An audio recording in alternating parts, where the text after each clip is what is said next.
Hello everyone, in this video I would like to show some of the main features of the design tool.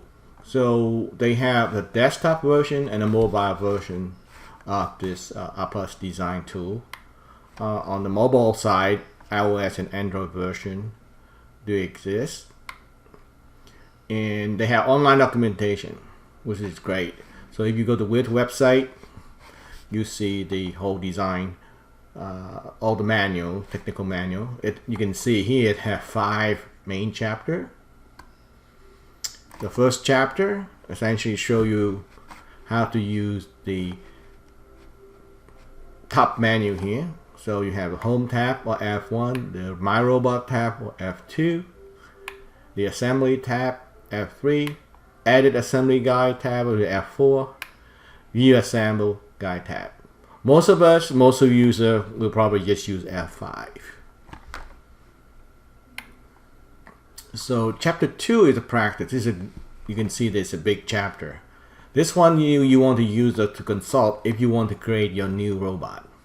So this is a good chapter if you want to create your own robot, or if you want to create your own robot using ROBOTIS part. None of it here, okay?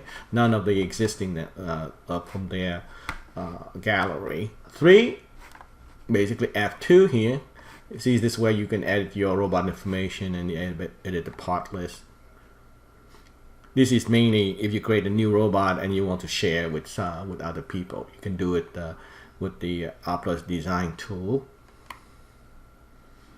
Edit assembly guide. This is the one. You can assemble, you can show different part, how you assemble it, how you change the bend, how to change the viewpoint. But this is using F4. Like I said before, most of us probably won't be using this one unless we're very much interested in creating our own robot. Once you create your assembly guide, and then you can share it as a file, and other people can view the assembly guide, which is F5. Like I said before, most of us we're just gonna need to assemble the Darwin Mini. So we use F5, and you can see it quite a bit. 1,413 steps to get to the final Darwin Mini.